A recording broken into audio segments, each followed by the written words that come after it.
says going live. Oh, there we go.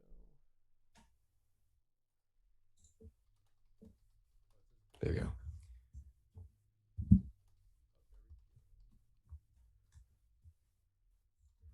All right, so just testing my mic. Let us know in the chat whether you can hear us. And while you're at it, if you got any questions or topics, names, tickers that you'd like us to go over today, just drop it in the chat, and we'll try to cover as much as we can. Jack, how's it sounding on your end? Good? Yeah, this is perfect. Perfect. There we go. So a little bit about Okay, I'll make sure this is muted. We plan to talk a little bit about the general market, given we are pulling back a little bit on the general indexes, then move on to a few tickers. Both Jack and I are watching into the end of the year, and then just kind of open it up to the floor. Whatever topics you guys would like us to talk about, we'll try to cover. And at the very end, we'll talk about any tickers you guys have in the chat. They're saying my voice is low. Let me increase that a little bit, and hopefully that helps. Too low volume. Okay. I'm going to increase the gain on my end. So let me know if that sounds better, guys.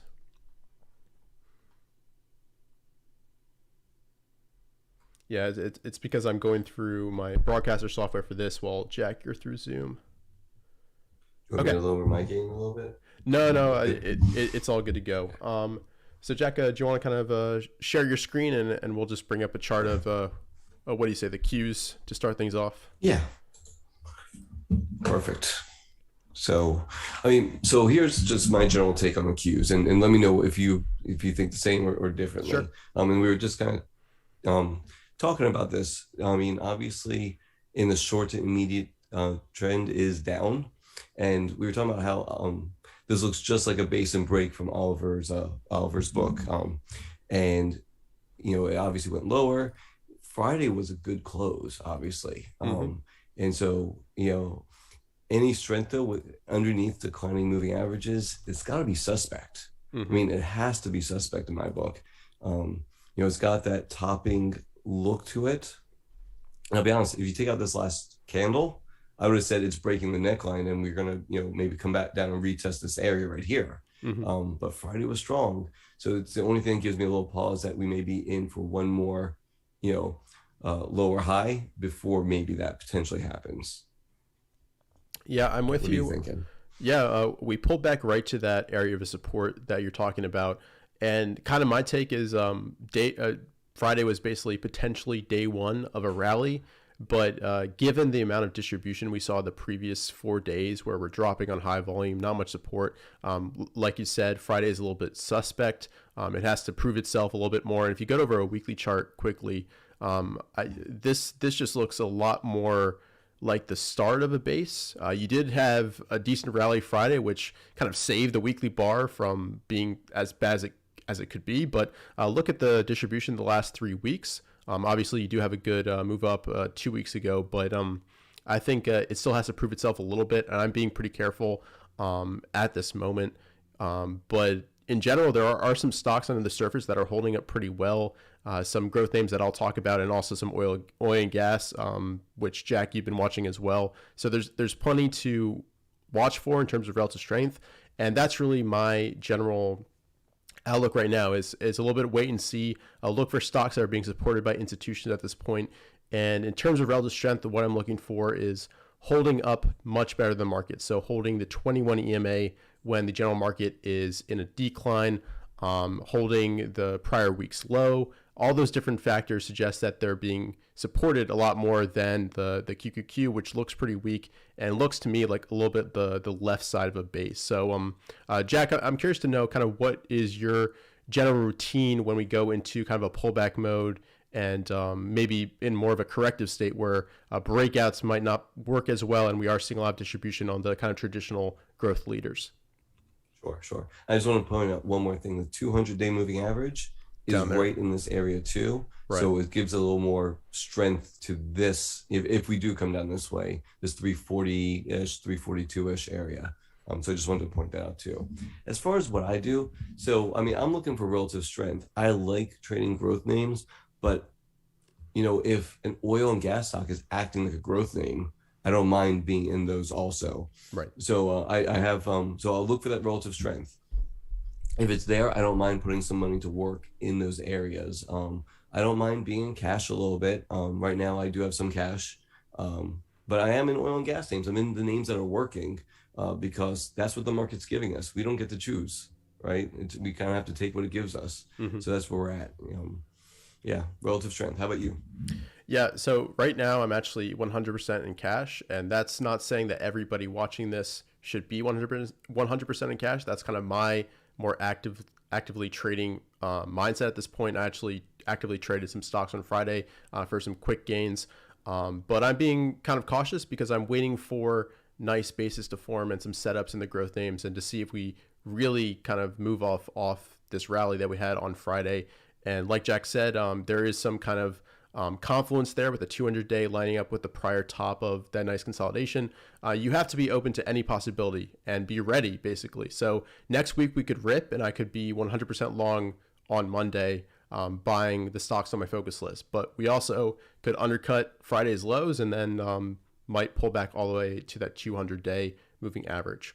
So just kind of in general, I always say have a plan for whatever can happen in the market, whether we rip back to all-time highs or if we just continue on with the correction. You don't want to be kind of caught off guard and just kind of reacting in the moment. I find it super helpful to plan everything out that you can on the weekends where everything is a little bit more objective. Things aren't moving as quickly. So when it comes to the actual week, it's all about execution of that plan or just reacting to what happens. And you don't have to think as much, just kind of follow what you already decided beforehand. Yeah, Jack, anything to add about that? Yeah, I mean, do you do any hedging, Richard? I don't. So going back to your point of like the oil gas names are doing well. Yeah, I 100% agree. Like MTDR looks really strong.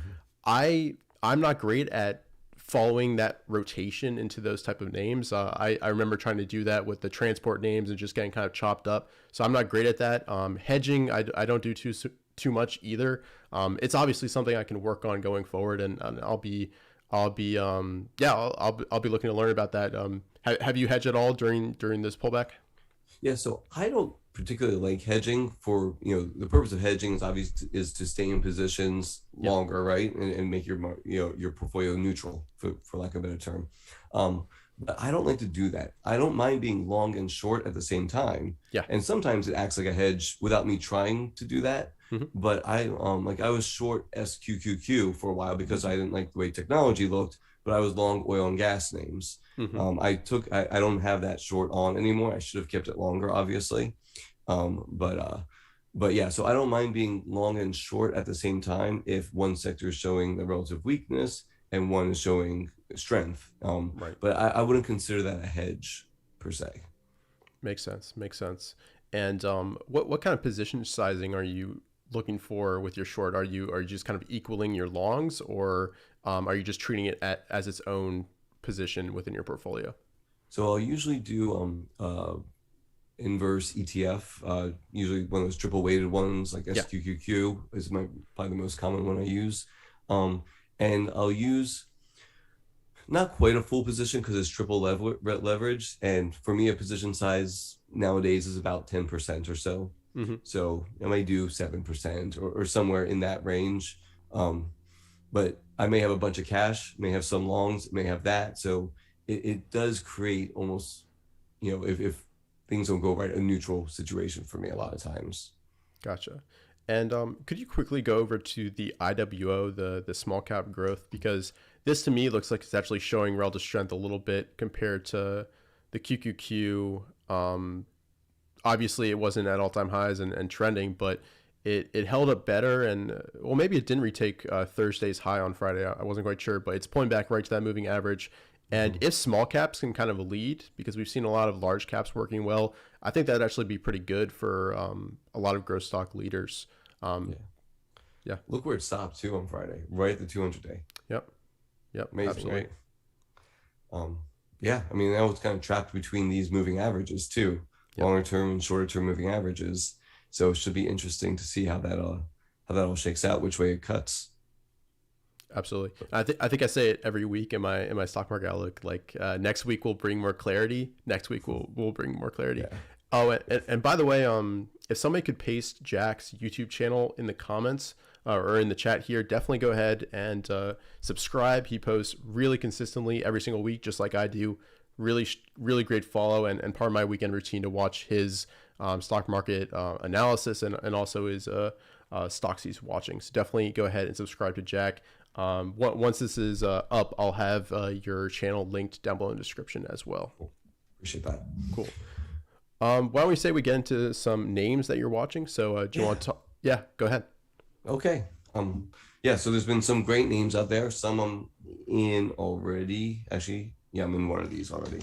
But first one, Silvergate Capital. This is one I wanted to be in here, right? As this was starting to move higher, and I was waiting for the pullback, and it just didn't pull back enough to trigger me to go long. And then on Friday, boom, almost 11% increase. I mean, just an amazing looking chart from this consolidation, this VCP type of, higher lows every time. I was hoping for one more higher low, basically, and it just went without me. So now I'm watching for this one, maybe some kind of retest or something like that. It's just too far extended for me at this point. But if it can get some inside days here, let the moving averages catch up, that would be something that I would consider. So I like this. It kind of covers two bases. And, before we even go with this, let's talk about inflation, because I think that's going to be a question that's on a lot of people's minds. And so I'm going to pull up the 10-year rate. This is the yield of the 10-year. And this is there's a lot of people opining about this on FinTwit right now. What are yields going to do? How is that going to affect growth stocks? I mean, rising yields in general are not the best for growth stocks. I think everyone would agree on that piece. So is this some type of new uptrend that's starting in yields, and can it go to, I think, 2? I think that's reasonable. I mean, if you go back and see that 2 range, it's a logical spot. So that's kind of what I'm watching for the first, the next, place for the yields to go. So if they do start moving higher, then I think that growth is suspect at best. And then things like banks and oil and gas names tend to do better in that scenario. So I think there's a lot of eyes that need to be on the 10-year. Now, listen, the last couple of days, it kind of came back in. It was extended, but came back in. So we'll see if this goes or doesn't go. But this is what I think is leading the market right now, at least in the short term. So just wanted to, and that's where a lot of my names come from. So when you look at Silvergate Capital, it covers 2 bases. It's a bank, right? And they're a bank for the crypto industry. So they cover 2 sectors that I think that are going to continue to lead. So that's why I kind of like this particular one. Yeah, I like the nice base on this one too. I mean, it had such a strong rally in 2020, and then just started basing and pulled back right to the 200 and just kind of grinding higher a little bit. But yeah, now it's breaking above kind of that area of interest that you have noted. So we'll see some fall through. Hopefully, I think crypto is higher today with Bitcoin and Ethereum. I think Bitcoin's back near 50K if I saw that correctly. So maybe this just falls through next week and we don't get that pullback that everybody's waiting for. But I know, right? Yeah. How would you play this one? Yeah. So it's tough. So I probably would have liked to have entered. Let me get my Zoom annotation tool here. Bring this up. Pretty close to where you pointed out the enter interest, like through this pivot a little bit. You see this point of resistance right here. But I know people who like the standard breakout. You could have entered through these highs, and yeah, just trying to manage your risk, because this is a super volatile name. I traded back in here and actually got stopped out on this crazy day right here. But this can be a super volatile name because I think it's very low float. So you definitely want to be tight with this. My position size was also a little bit too high up in here, but I got a decent gain out of it in the end. I entered right on this reversal after earnings. So yeah, that was a nice trade, but be aware this can be a really volatile one. But when crypto is really trending, this can be a mover for sure, and it's a good way to play that space. And like you said, knock out 2 birds with 1 stone: banks as well as the crypto. Yeah, beautiful, nice. All right, LNG Cheniere. Again, I've posted this chart on Twitter already. Let's go to the monthly chart. And I mean, this is from 1979, right? Mm-hmm. And it's just now breaking out. It's a beautiful chart in my book. I mean, that's just, I mean, just amazing. So drilling down to what is it doing now? Well, it had, I think, 9 days up in a row, which is kind of nice to see on heavy volume. And it's kind of gone sideways, Mm-hmm. right? It's kind of just marking time here, um, drifting, sideways. So the moving averages are starting to catch up. And I like this one, especially if we can get, maybe a gap fill right here. I mean, I'm always looking for a better entry. Yep. So I'm always looking for that potential pullback, 95 and a quarter-ish. That would be a really great place to enter this one. And again, it's energy name. It's a gigantic base. How many years is that? 30, 31, 32-year base. I mean, it's huge. Mm-hmm. 42. Yeah, 42-year base. So it's huge. Anyway, so Cheniere Energy, I love the look of this one, and the strength recently has just been nonstop. And for people watching who maybe aren't familiar with your type of style and trading, do you consider fundamentals as well, like the earning sales, the overall rotation going on? Basically, how do you trade for people who aren't familiar with your style? Yeah, so I mean, I do look at uh, my scans, look at fundamentals and technicals combined together. Mm-hmm. But relative strength is probably trumps all that, right? Mm-hmm. So what's working, right? What's the market telling us? And so yeah, a lot of my names are going to be geared towards the growth sector. But if growth is out of vogue, then I'm going to go with what is working for that moment. I'm still eyeing all those growth names and keeping my watch list fresh and seeing what's going on. But until they prove themselves, um, I'm not going to be involved with them. But again, I prefer to trade growth. Absolutely. And what's interesting about you, I think, and what's awesome is you work full time as well. So you really have to manage your time. And you gave a really great presentation at the Traderline conference talking about how you manage everything, talking about routines as well. I thought it was really, really good. So I'll probably link that in the description as well for people to check out it if they haven't yet. But yeah, I think it's awesome that you're able to manage your own portfolio while doing a whole other occupation. Yeah, yeah. Thank you. I appreciate that. Yeah, of It's course. yeah, it took a while to get into that routine, but it's good. It just works. It's funny though, my time frame has to be a little bit longer for that. I Right. can't do, a day trade or even short term swing. It's got to be a little bit of a longer term type of trading. Absolutely. But yeah, so I love this Cheniere Energy. Going to a growthy name, Mm-hmm. DigitalOcean. I mean, if this is a bull flag, then if on the breakout, this could be a pretty good looking breakout right there. So Absolutely. that's definitely one I like. I don't love this, this day right here. That may have been rebalancing or something. That could have been quad witching. I'm not sure, but Mm-hmm. but this looks like a nice flag. And so if growth gets another hurrah, this one could go. So I like that one. Yeah, Um, and this is kind of the spirit of high tide flag. I don't think it actually qualifies as 100%. It's pretty okay. close, 81%. But yeah, you had a really nice action on Friday where you have a bullish outside day after a nice inside day, right under that DTL that you drew. So yeah, I'll be watching this one for fall through. Definitely high up on my list. And this volume does give me a little bit of pause, but it has fared this pullback pretty well. And a lot of the decline last week was on below average volume, so that gives me a little bit of comfort there. Yeah, for sure. For sure. It's been a fast mover. How many weeks has it been? So it's got one, two. Yeah, So yeah, so it may need one more week potentially, but anyway. But like you said, in the spirit of, those high type flag rules, and the rules are important for that. But again, there's in the spirit of, if it's 79% and not 81%, does that make it, so. right. All It's right, showing power basically. it's That yeah. exactly. And that's the way I look at it too. It's showing power. Reopening play, Live Nation. Mm-hmm. So everyone wants to go into concerts and venues and everything else. And Friday, 8.34%. Mm-hmm.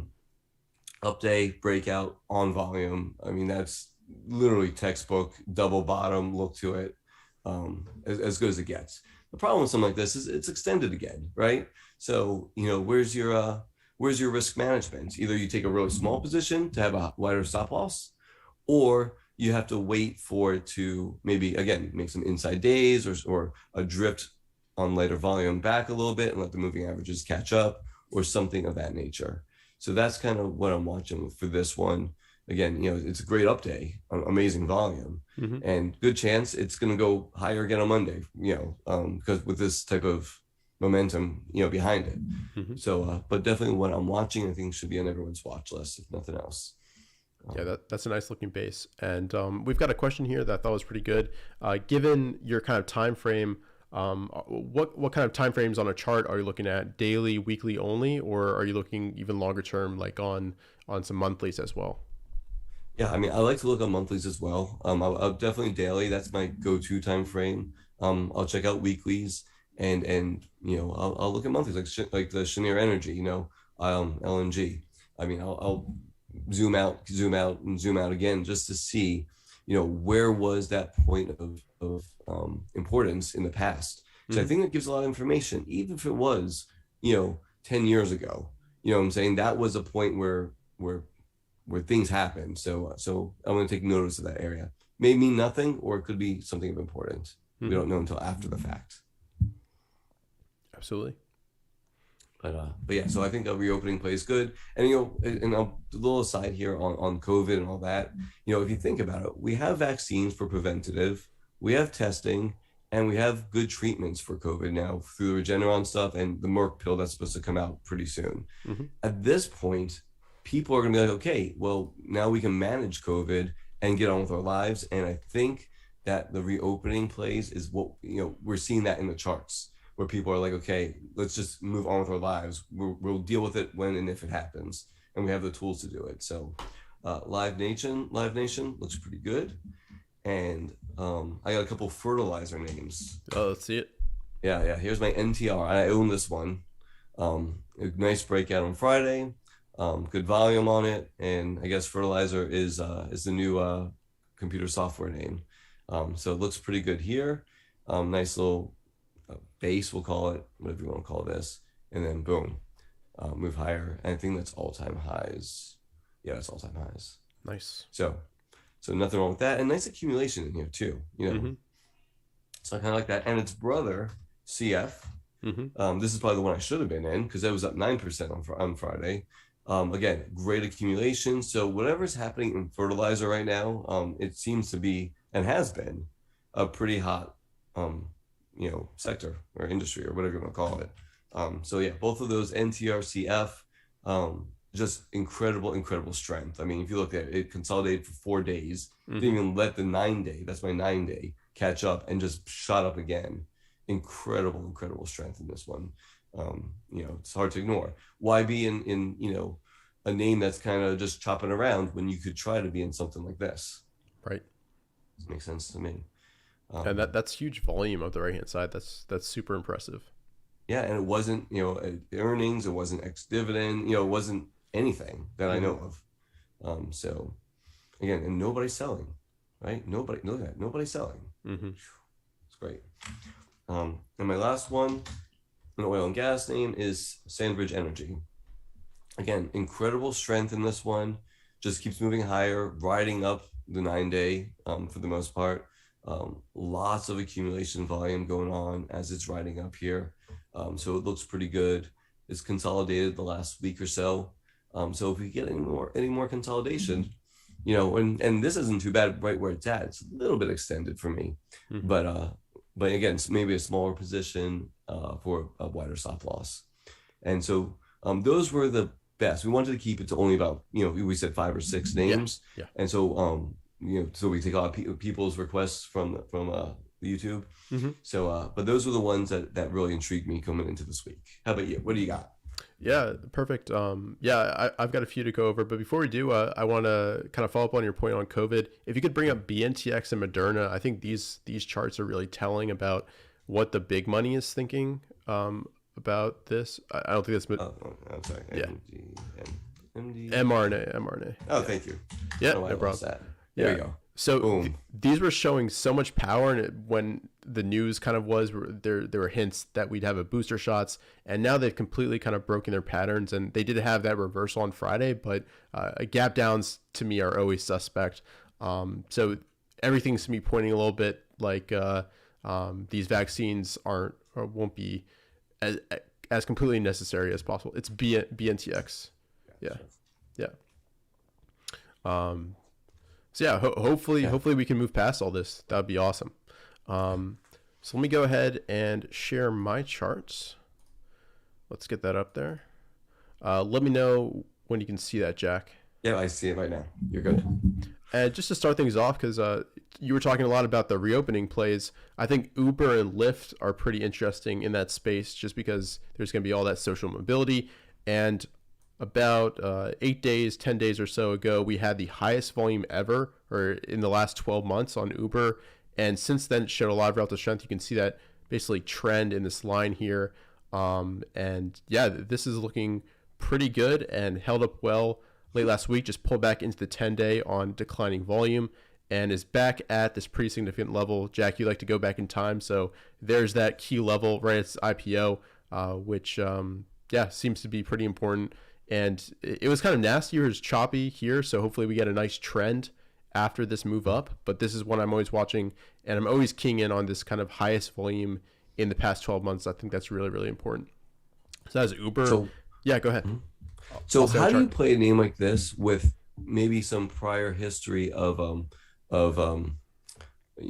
volume being traded right above you that could potentially hold the price down? Do you worry about that or not so much? So this characteristic, the highest volume in 12 months, Ray's really the mastermind behind this. He studied it. He basically, once we have this characteristic, it's kind of a rebirth of a stock. It's like it just IPO'd. So it's kind of new information, new money is flowing there, flowing into this name. It's new information, and maybe even new institutions accumulating shares. So it's kind of you just kind of ignore, I guess, this. You don't ignore it, but it matters a little bit less than what the stock's currently doing. And it's been acting really well. You can see it moved up to this point of resistance, pulled back on lighter volume, and held that high volume close on a closing basis, and also the 10-day, the confluence there, and then just ripped higher. So I'll have to see whether this can progress through this high and break out on high volume. I'll be watching this pivot pretty closely next week. Did that answer your question? Yeah, that's perfect. Cool. And Lyft actually almost looks a little bit stronger. You had a little bit of a double bottom, pseudo double bottom here where we undercut this level. It also pulled back to this prior level as well. And it's setting up in a pretty similar way. It didn't have that huge volume spike, but a nice longer term base. And you have a pivot right here. You do have some overhead supply, of course, but maybe the start of the move up the right-hand side of the space. So both of those are showing relative strength recently. You've got a nice uptrend on that line. And you can see clearly the SPX, that's this line here, actually the SPY, and this is the relative strength line. So when this RS line is increasing, that's when I want to be involved in the stock over the long term. And that just basically shows you that net, that stock is outperforming. So those are a few names in terms of reopening plays. And one of my biggest focus here is Affirm. So this has that characteristic where it's the highest volume in the past 12 months.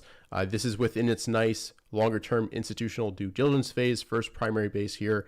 And then it had these huge gap ups on like 45 and 53 million shares. That's not me or Jack buying as much as we'd like to, as much as we'd like to. But these are institutions piling into this name, and we saw so many winners last year where we had this type of move, setting up a nice handle within this base, and then they just ripped 200, 300%. So this is high up on my list, and it had nice double inside days. Relative strength line over the past week or so is increasing, not so much last week, but I do like how it held these lows late last week, and also the 10-day a little bit on a closing basis the past 2 days. So what I'll be watching for is a push through these pivots for maybe a swing trade, and whether it sticks, I'll transition over to a position trade, and yeah, to see if it can finally push out above 133 and make its way into all-time highs.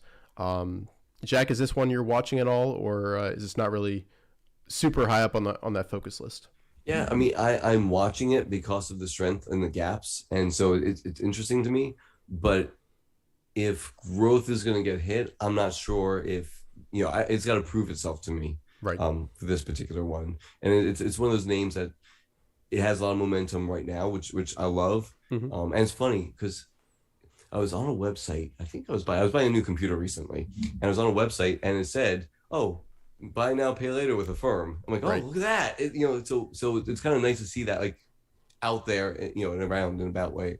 But it's one that's on my list, and I'm watching it. But it's like a second tier for me because the oil and gas names are just so strong right now. Yeah, I'm gonna bring up a chart of just XLE because I mean this looks super strong up the right hand side, and if you go over, let me move this up, you can actually see the stocks in here and sort by that weekly change, and all of these basically are strong. Look at that breakout from this base. That's textbook. Fang is one that's high up on my kind of actually gross list that I download from MarketSmith and do a bunch of sorts. So Fang is one to watch. A little bit of a wedgy handle here, but still acting super strong off the bottom. MRO. So all of these have a very similar look where we had a strong uptrend, a little bit of a double bottom, longer term base, and then a push upwards. So yeah, a lot of these look pretty good. Look at this trend. I mean, that's super strong. Yeah. I mean, and here's the thing too, and I was thinking about this today. Like, who was positioned oil and gas before last week? Right. Nobody. So everybody is caught on the wrong side of this trade right now. Mm-hmm. So what's that as far as a sentiment piece going to be? It's like, hey, you know what? People need to catch up, get back into what's in vogue, and I think that could also help push prices for these names higher. Mm-hmm. Just kind of thinking about market mentality at this point. Everyone's in, the mega caps and growth names, and rightfully so up to that point, right? I mean, they've been doing great. So you may see some catch up money trying to get in there also. And MTDR is also another stock I'm watching here. You can see I've got some markups. This would have been my nice ideal buy point. I wasn't watching at this point, but a little bit short term extended, probably like 2%, 3% above the pivot, so not too bad. But on an inside day, if you can catch this one, this could be a way to position in a nice stock, pretty close to all time highs, which I like. Actually, it might be at all time highs. Actually, yeah, it's at all time highs. So I like the stocks that have no overhead supply, no one waiting to sell up there. So definitely MTDR on my list. I've got some alerts set here, and look at the relative strength line. This is exactly what you want to see right before a breakout. Is it's already outperforming even before it pushes through that pivot. Beautiful, yeah. Great name for sure. So I saw somebody mention earlier HUT. This is also in the crypto space. This is what I'm watching. Super strong prior uptrend, pretty deep correction, 74%. So this is a volatile small cap name. Obviously, it's under $10. So once again, maybe you don't allocate quite as much as a liquid leader like a Tesla, but broke a DTL on Friday and a little bit of a short term pivot here, and is acting pretty well. And look at the volume coming in up the right hand side. And just the steady increase in the moving average. This is something that Ray really pointed out to me is the stocks under accumulation are going to have that step up in average volume as more institutions are becoming involved day to day. So this is what I'm watching also in that crypto space, similar to SI. Yeah.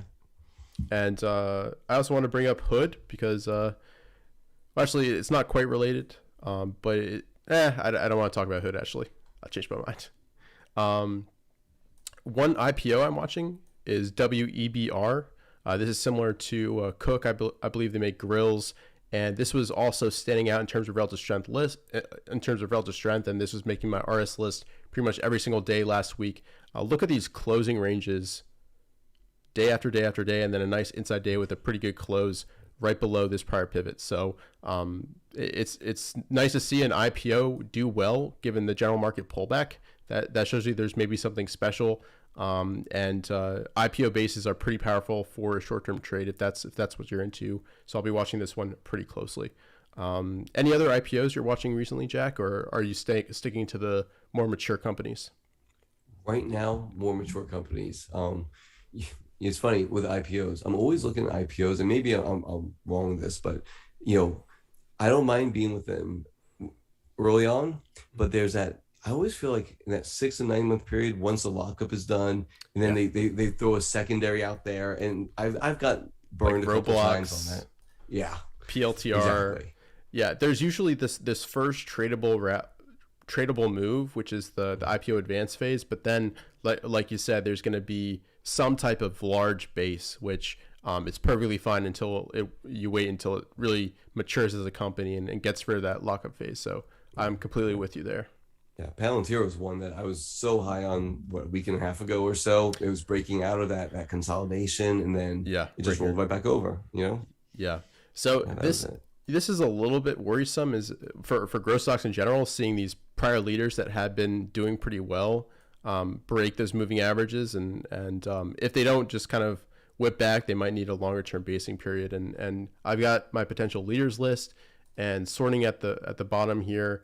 BNTX obviously, LSPD kind of broke down, DLO breaking down, PLTR. Asana broke the 10-day for the first time in a long time, and even the 21-day. So you are seeing, as I mentioned earlier, some distribution in those growth leaders, which makes sense why you might want to switch over to those oil and gas names, as you mentioned. Yeah. And somebody's asking, what charting tool am I using? I use Warden TC2000. I love all the customizability you can do with it. TradingView as well is a great option. TrendSpider is a great option. It's kind of finding what works for you and kind of does what you want. I love the screener capabilities on TC2000. I can screen for like any type of price pattern you could even imagine on this, which I love, and it's very, very quick. And also these charts you can't make in TradingView, which is kind of the biggest knock against that platform in my mind. Jack, what are your kind of thoughts on charting platforms in general? Because I know you use TradingView and TrendSpider, right? I do. I use TradingView and TrendSpider. They're both good. I don't, it's there's a lot of good options out there. Yeah, there's a lot of good options. Yeah. It's one that you just get, you just learn and you could use it efficiently, right? Right. And so whatever you use efficiently, then that's the one you're going to go with. And so you kind of have to try them all to see which one you like best. There's not like, I've used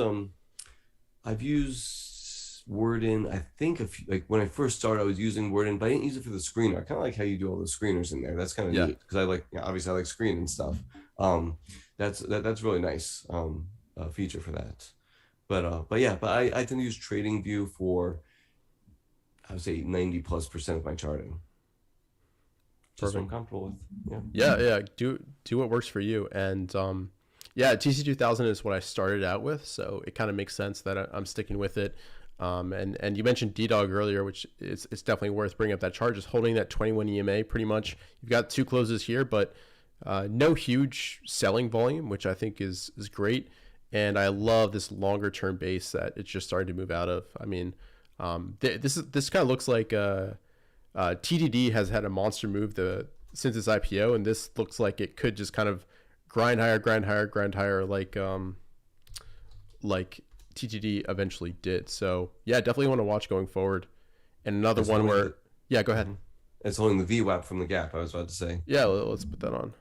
Yeah, look at that. Yeah, this is something I really need to study. Have you done any like historical research on this? Like after a gap up like this, when it first pulls back to that VWAP, it's a good buy. Or I need to. I think Brian Shannon is writing a new book. I'm really looking forward to that and how to use this. Yeah. No, I mean, the way I particularly gap ups, high volume days if it's a new IPO from the IPO, that's my go-to for the VWAPs. It tends to work respect those pretty good. The handoff right there, so that's a VWAP handoff, stuff like that. Absolutely. Yeah. Let's see, what else do I got? So this is kind of my focus list going into this week, and LC is another one that's been holding, and you've got a little bit of a VWAP pinch going on. And this is kind of in a similar vein to UPST, which is still holding 21 EMA, but maybe starting a little bit of consolidation. But LC holding up really well last week. RS line pretty much going flat when the market is pulling back, so showing a little bit of relative strength. And it had really nice action on Thursday, which I liked. And going to a 65-minute chart, this is where if you're an active trader and you can buy these consolidations off support, you can get a nice push quickly and get into a profit pretty much right away. Yeah, I think that's part of the key, especially in this market, is to get a little bit of cushion as quickly as possible, because when they're reversing against us day to day, really, even intraday. I mean, pretty heavy swings, which makes me even more nervous about the market. Markets that are swinging and not trending to me, it just makes me more nervous. It's harder to manage risk because you pick a spot and it just gets taken out and then it's right back to where you bought it, and it kind of hurts your mentality too, because you don't want to keep it buying it back, getting stopped out. So it's tough to deal with those volatile markets. Yeah. I always think is that the big boys basically getting out of positions and giving it to retail in those situations. Right. Let me bring up the apps chart because I think this is a good example. So obviously it's formed a base here and maybe moving up the right hand side, but back in here, these are like 15-point swings, just up and down, up and down. This is kind of the definition of wide and loose. So I like to hold a stock when it's trending nicely, holding the 21 EMA, not when it's whipping back and forth 30% every 2 weeks. That's not for me. If you're an active trader, you can maybe play these swings, but I like to swing trade a little bit longer and hold a stock for a longer move. So that's not really for me. Yeah, me neither. But yeah, it's looking good on the right-hand side though. Yeah, and once again, it's kind of got that character change after the gap up, and you can see the relative strength line started moving up right at that point. So I'm always looking for the relative strength line to be increasing when I'm looking for a position. And that's kind of counterintuitive. Why do you want to see outperformance before you buy? Have you already missed the move? But in my experience and from what I've read and the people who I've talked to, the experienced traders, they always want to see relative strength before they make that initial purchase. Yeah. So yeah, I've got DOCN on this list as well. What were you going to say, Jack? Were you going to add something? I said, no, that makes sense. Obviously, this was working. Right. So here's AB&B. This also had a nice move on Friday. And I like how it's holding the 21 EMA on this move up. And this kind of started from a high volume breakthrough this area and just kind of grinding higher, showing relative strength. And I think a high volume move through this could be certainly buyable. And once again, you've got kind of wide and loose action in here. And now it's kind of settling down a little bit. And instead of kind of 5 and 8% ranges, it's more like 3%, which is much more manageable. And this also kind of fits into the reopening plays a little bit. Obviously, I spent a lot of money on Airbnb this year visiting the Tetons and Yellowstone and all of that. So I know how much money this company is making. Yeah. So Tesla, this is a nice base. I think they just blew out delivery orders this weekend, right below this prior pivot. Is this on your radar, Jack, at all? It's not. I'm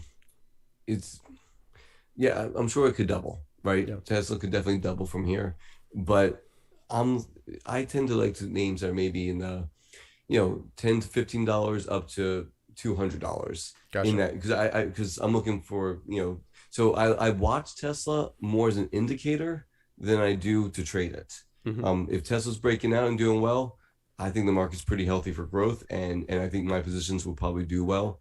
So, but I don't trade Tesla too often just because I'm looking, for it to double. Again, it could, but I don't know. Gotcha. Yeah, it's not gonna be a super explosive mover. Well, maybe it could be. I mean, it showed that last year, but it is it's a larger market cap at this point, for sure. And somebody's asking again what charting software. This is Warden TC2000. I'll type it in the chat here. Definitely recommend it in my mind. It's really, really good. And I do like TradingView's Pine Script though a lot better, Jack. I don't know if you've experimented with that, but it's really, really nice. While the PCF code in TC2000 is a little bit more limited. Yeah, I don't do any coding. I wish I did. Come on, Jack, you got to learn. I'll teach you. It's easy. Back in my younger days, right? Oh, you can still learn, Jack. It's not that hard. It's just memorization. It's a lot of Googling, to be honest. Yeah. Let's see. What's another thing? So Netflix is a big cap, holding up well. And that's actually nice to see, because if you look at Apple and Amazon, they're really not. Right. They look like they're starting a base here. They're below the key moving averages, while Netflix decisively is back above them. So definitely relative strength versus the other large caps. Let me bring up Amazon as well. Yeah, this doesn't look good, and this is why the QQQ is probably under pressure, because these huge mega caps are below their key moving averages for the most part.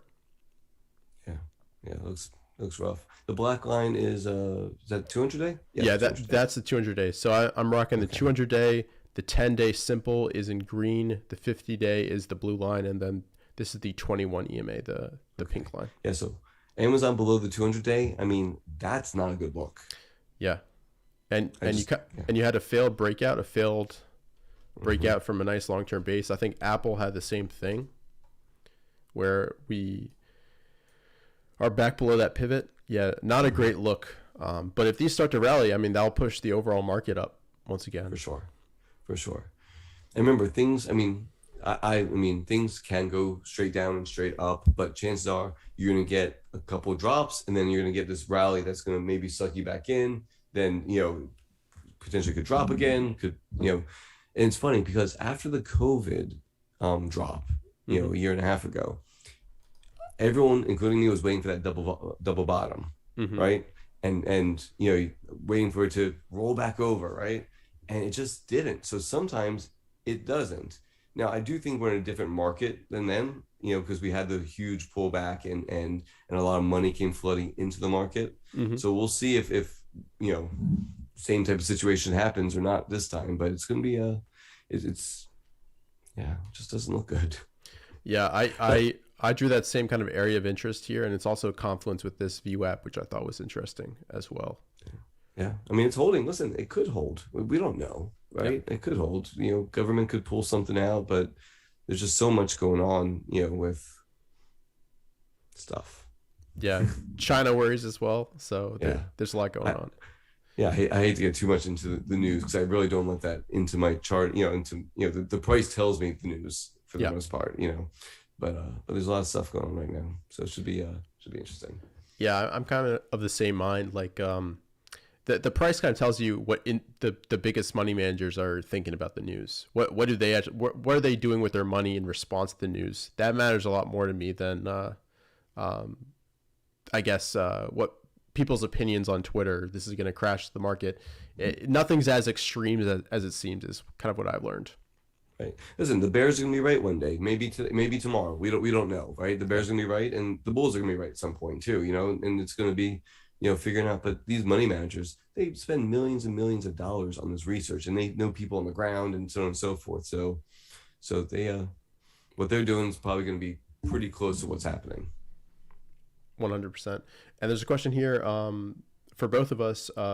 What is your market outlook for next week?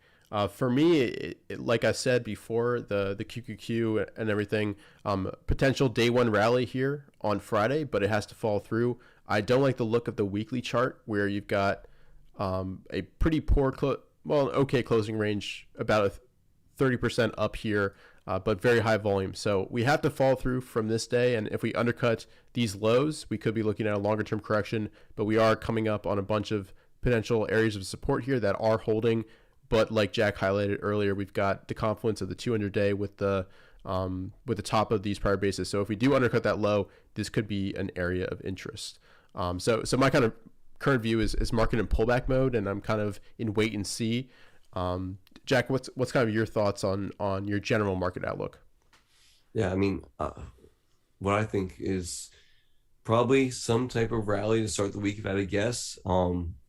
Maybe even a lower volume rally back into those moving averages, and then kind of just like we had a week ago, something like that. Yeah. And then we'll see, right? Does it break through and keep going higher, or does it roll back over?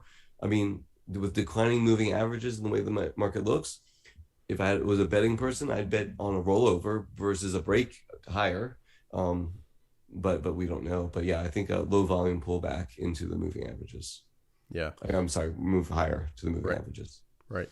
And it was kind of a big head fake during this time because a lot of the leaders were acting well, which I kind of take as a leading indicator almost. They were recovering well, and then they just obviously pulled back pretty sharply the next 2 days. So a little bit of an expectation breaker to start last week for sure. Yeah, that was disappointing. Yeah.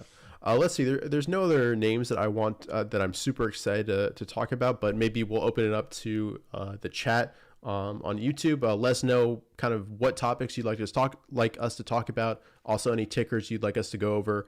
And I see one from Kieran Williams looks like somebody did leadership blueprints because he's mentioning all these trader line terms, HVC. So let me bring up MOS. There's another good one. This is fertilizer related, Jack, right? I believe it is. Yeah, I believe Yeah. it's a fertilizer name. So something's going on with fertilizer, man. It's the Yeah. new hot growth stock for sure. Yeah, that looks really good. And let's take a look at the monthly. So not quite all-time highs, but this was 08. So you've got some overhead supply, but it's far back in time, and you've got a significant level here around 37, 38. Yeah, that looks really good. Yep.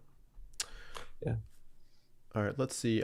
Before we go to any suggestions, Jack, are there any other names that you think would be really good to talk about? Yeah, I mean, we can put up about 30 oil and gas names, right? Diamondback Energy, Venom, Fang, Fang, right, and Viper, VNOM. That one looks pretty good. What else is good here? PXD looks good to me. Mm-hmm. A little extended, but good.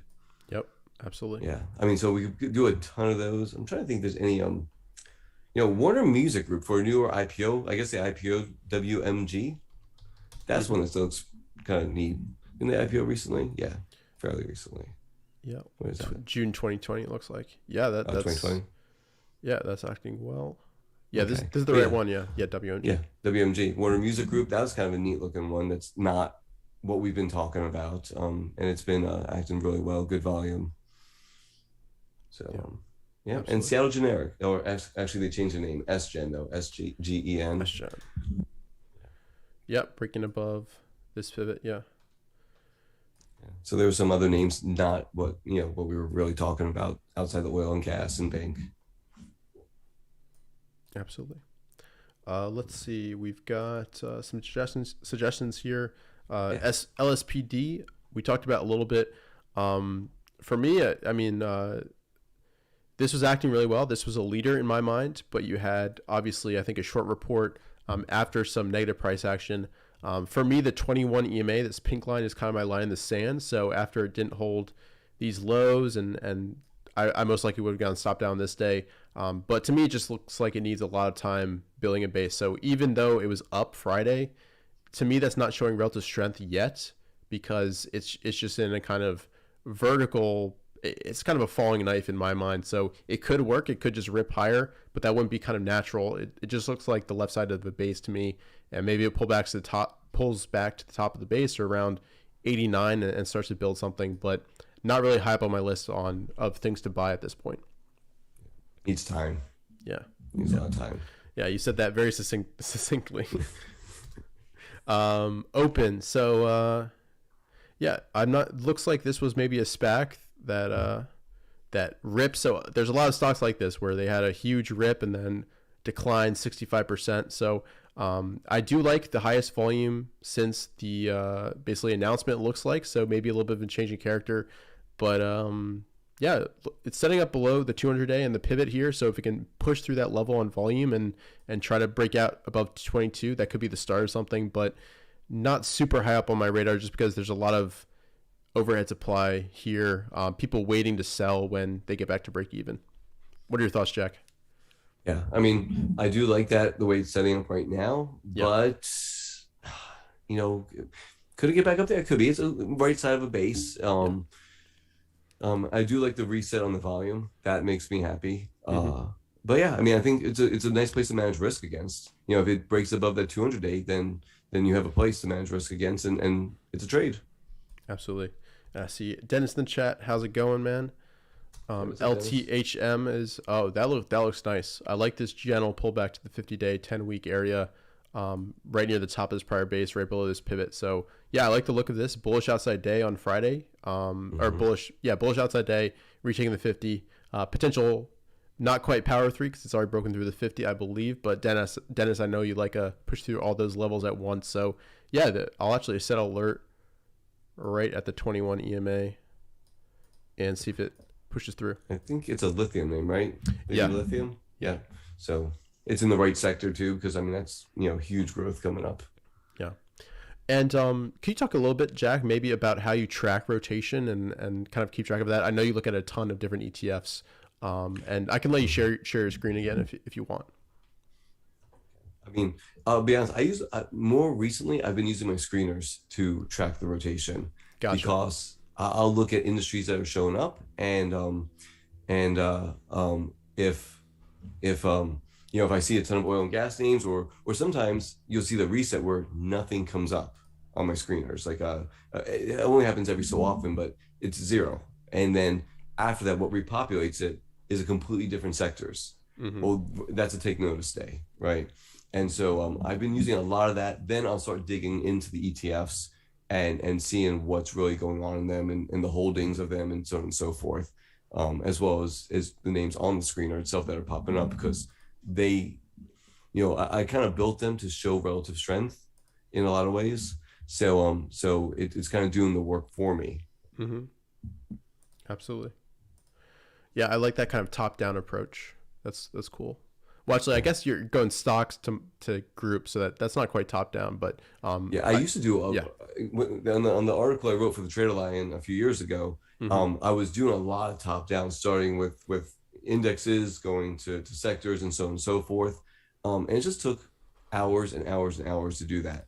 So now I'm letting kind of like my scans pick out what's going on for me as far, and then digging deeper into it. Yeah.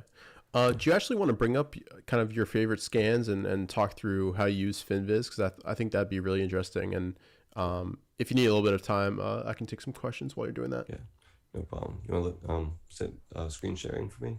Yeah, let me know. Are you ready to go? Oh, There you go. let's find it.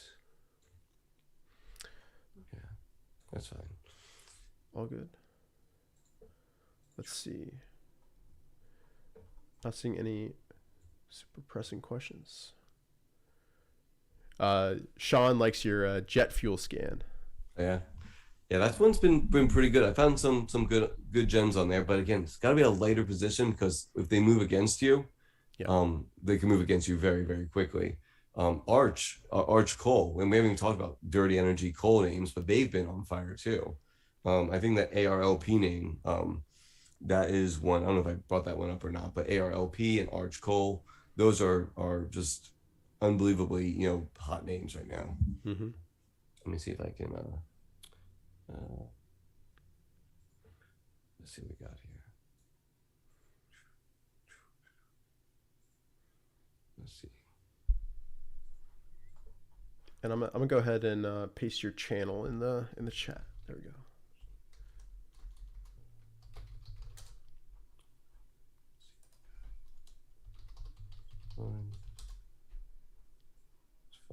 All my windows don't want to keep open. Mm-hmm. I've always got like 50 up there. I know. Can you see my window? Yeah, I can see FinViz here. Okay, perfect. Let's pull up. That's my jet fuel scan. My scanning. This is the best scan I have by far. I won't say the best scan, but it's the one I my go-to scan, we'll call it. Mm-hmm. Which is my favorite scan. Can you see that on your screen or no? Yeah, I think so. What I'm seeing is AL, Apple, AR, VHVN, VXS. Gotcha. Let me change the. You might have to unshare and reshare. Yeah.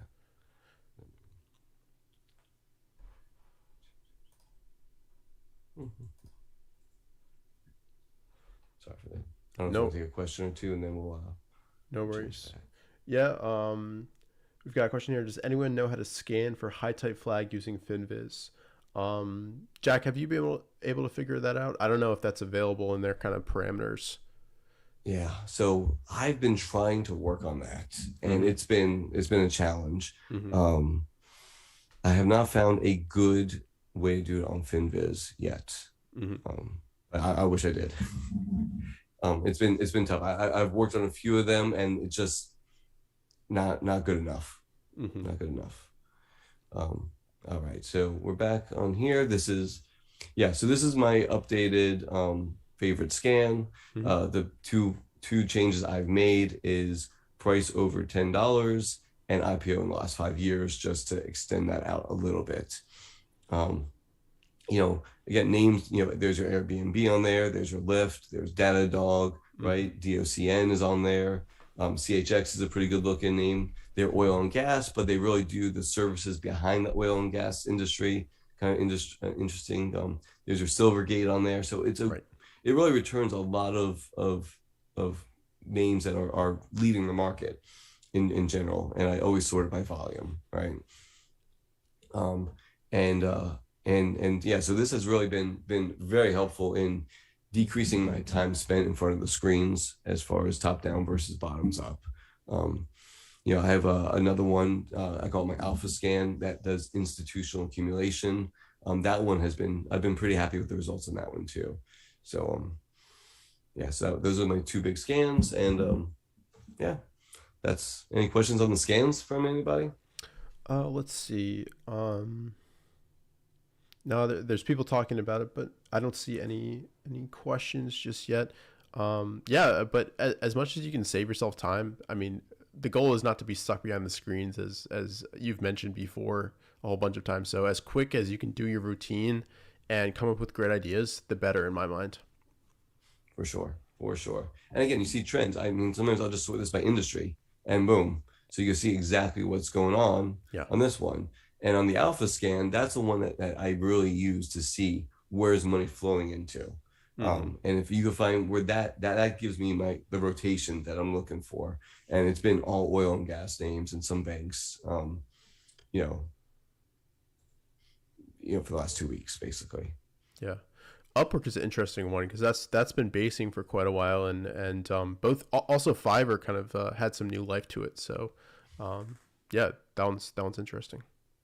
There's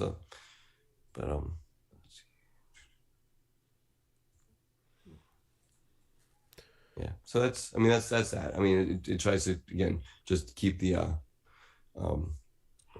my screen here. And but if you want to talk a little crypto, let's talk a little crypto. Go for it. So Bitcoin, I mean, in a range. Now tell me the difference between the Bitcoin chart and the small caps, or IWO, even if you want to look at small cap growth. I mean, they look almost the same. Big up, sideways consolidation. I don't know what the correlation is, but literally, it's been going sideways the entire year, Bitcoin, which is kind of interesting that it's just kind of basing this way. Right. Some other ones that I think look pretty good are, where is it? I mean, Atom. Like, how good does that look, right? Now, I don't trade cryptos. I'm not an expert at trading cryptos. I buy and hold on cryptos. Do you own crypto? I haven't traded any crypto.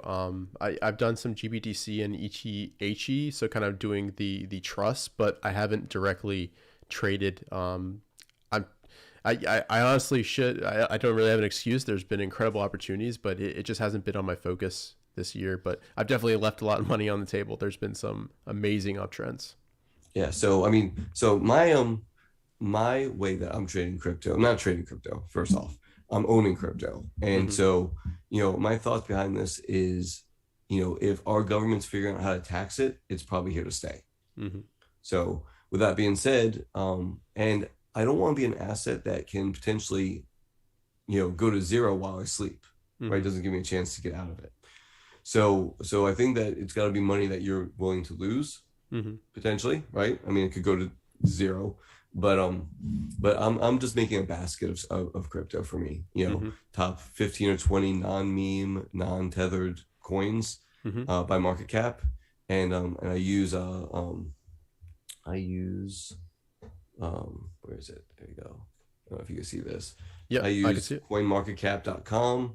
It kind of gives me the basis and the market caps for all the crypto. Again, I just pull out, I'm not going to buy US dollar coin, it's not going to move anywhere, but Polkadot looks good. I'm not touching Doji coins, not for me. But I will take Uniswap, right? Or I'll take Algorand, Solana's been a beast. It's been, that's in 7 days, 20%. And it's been just awesome. This is Solana right here. I mean, as good as it gets right there, right? And it's probably going to move higher, it looks like, from here. Yeah, it looks good. So I don't know. Is there a lot of crypto people out there? I'm sure. I'm sure. Yeah, How much do you look into the like use cases for all these different coins? Does that factor into your? huge, Yeah. huge, huge, huge. So what I like about Coin Market Cap is that let's take Solana. So I click on it, and if you scroll down a little bit, it'll tell you what it's used for, Oh, that's who awesome. the founders were, if they know, basically their background. So you kind of, were they part of other projects and so on and so forth, and then what makes it unique. So it gives a lot of really good information real fast on what's going on with it. And of course, it's, I'm not sure how often they update this or anything like that. Hmm. But again, it gives me enough information as well as with the price, that tells me that people are buying into it because it's number 6 of all the cryptocurrencies, that I probably want to be involved with this for a period of time. Any NFTs in the portfolio, No, Jack? I don't have any. I don't, the biggest reason for that is I don't fully understand them. Yeah. Yeah. Like, what makes them valuable? Like, I could copy somebody's NFT off of whatever, and I get you own it, but how do you monetize that? Right. Right? If you own it, okay, I could own a piece of artwork or something. At least that's could be monetized and can't really be copied in a real way. So I don't understand it enough to spend money on that. I think it's really interesting the use case where you buy an NFT and that gives you kind of access to a community, or it gives you special privileges on a website or something like that. But yeah, the I haven't bought any like of the apes or anything like that. But I kind of watch it with curiosity because I think it's really fascinating, and there's some really cool artwork going out, and there's a lot of creativity involved. So I respect that 100%. Oh, 100% without a doubt. I Yeah. think the creativity, and I think that, whether the metaverse or however that eventually gets built out, Hmm. there may be roles within there.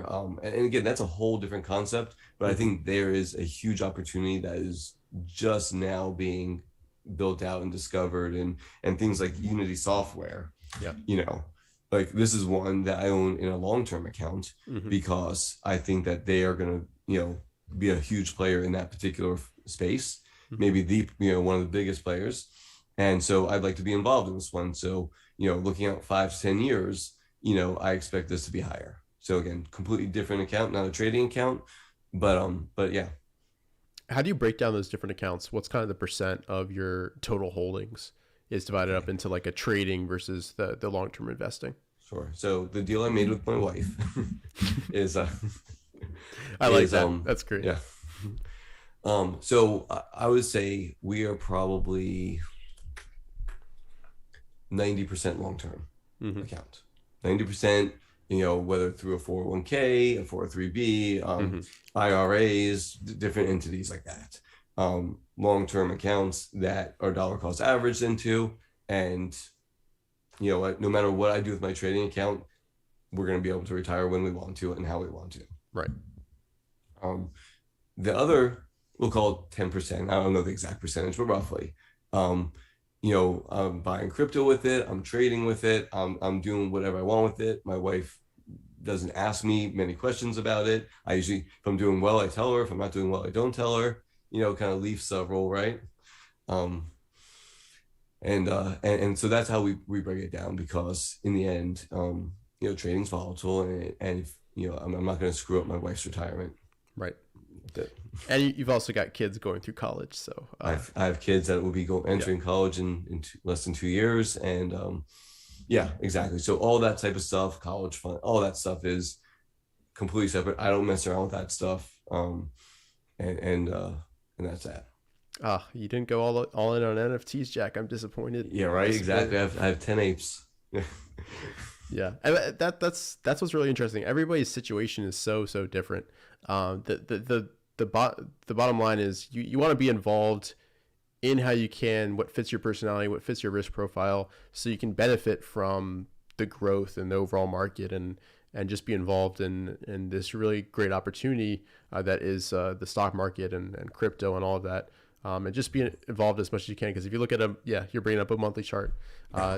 This this is a great way to build wealth and improve your quality of life, all of that. And Mm-hmm. my goal with my channel is kind of get as many people interested in this possible, especially young people graduating college, graduating high school, and teach them how to manage risk and approach this properly, so they're not using all their money to just YOLO into AMC or crypto or whatever. So, yeah. I'll tell you one thing on the bearish side that is worrying me, but it's not a timing mechanism. Yeah. And I know you've seen this chart that I've posted before. It's the number of IPOs by year. Mm-hmm. And I mean, we're 777 IPOs so far this year. That's a lot. 480 last year. I mean, that's indication of potential froth in the market, right? Yeah.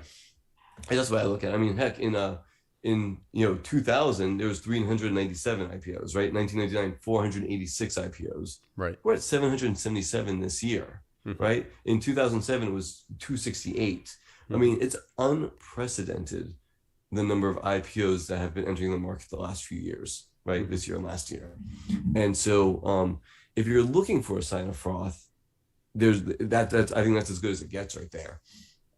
But remember that you can always find what you're looking for. If you're looking for froth, you'll find it. If you're looking for opportunity, you'll find it. So I don't know, but this is definitely one of the things that makes me but it's not a timing mechanism. Heck, we go another year like this, and there could be 1,000 next year. What do I know, right? Right. But yeah, let's bring that part up too. Yep. And I see a comment here from Kurt. Sounds like a lot of scared money here. Safe plays. We just like to manage risk and approach this the right way. We're not here to YOLO everything. We're trying to, and we only discuss really long opportunities for the most part. So we're optimistic here. Oh, for sure. Yeah. Listen, whatever. Like for me, I'm short to intermediate. We could have more of a pullback, right? Yeah. But longer term, I'm still bullish, right? Absolutely. I mean, when you look at this, and here's the problem. Not the problem, but here's the situation. There's about 4.5% if we do happen to go down here, right? Well, if you're in growth names, that 4.5% is more like 10 to 15%. Mm-hmm. And so I think that's the reason why when you are in stocks that tend to move faster on the high side, they're going to move faster on the downside too. Right. And so again, it's managing risk, and if you're out of chips, you can't play, right? Yeah. So yeah. Gary asked, does your IPO number include SPACs? That's a good question. It's got to my source, which I've listed whenever I post this chart, doesn't break them out, and there's no way it doesn't include SPACs. So it's got to include SPACs. And there were so many SPACs. Oh my god. Yeah. Oh my god. And they're still coming out. Absolutely. Let's see. We'll just kind of open it up to questions now. I think just for a few minutes here.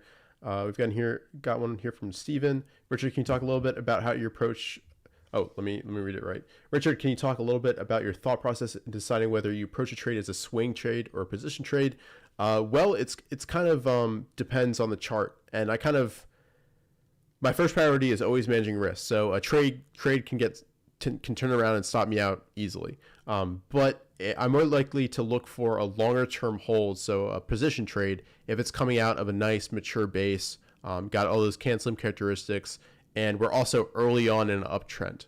When we're been trending along for as much as we have, and we're getting a little bit long in the tooth in the uptrend, that's when I'm more likely to take some shorter term profits. And also just this year in general, 2021, it's been a lot more rewarding to take 10% gainers versus try to hold something for an 80% move. You're going to get those UPSTs, which are incredible, but you can make a lot of money just swing trading over and over again and taking advantage of those opportunities. So a swing trade can turn into a position trade if I get in a profit really quickly. But to answer your question, I'm more likely to position trade if it's coming out of a nice mature base versus just kind of breaking out of a short-term shelf or some type of pullback buy. But great question, Stephen. Let's see. I'm not seeing any tickers. Is there anything else you wanted to talk about, Jack? Or we've been going for hour 20 or something like that. So yeah, what are you feeling like? Yeah, I mean, when doing my review this week, I'll just final thoughts, I guess, is I don't see any real fear in the market. I think it's gonna be choppy for longer, because there's no fear yet. The bond market is not worried about the market right now, so I think that's a positive. I think traders have 1 foot in the door, 1 foot out of the door. Very very very whippy type of market, and I think it's going to continue. I think follow the money, right? I think if the 10-year moves higher, banks, oil and gas names, like so reopening names, and fertilizer, of course. Absolutely. Yeah. And I guess just end it off. My final thoughts, just be ready for whatever happens. Have a plan set out on the weekend, establish a weekly routine. I think that's so important to staying on top of your positions, staying on top of the market. And yeah, just be ready for anything. Jack, thoughts on just ending it there? Does that sound good? Yeah, sounds pretty good. Estella still needs to make her stock pick for the night, and so we gotta get her got up work here. to do. Exactly, right. Awesome, guys. So thanks so much for tuning in. If you enjoyed, go ahead and leave a like down below. Subscribe to my channel. Subscribe to Jack as well. I dropped the link to his channel just a little bit while ago in the chat. So definitely go ahead and check him out. Let's get him to 10K strong. He definitely deserves it. And with that, I hope you guys have a great rest of your evening, and take care. Bye-bye. Take care, guys. Good night. Let me end stream.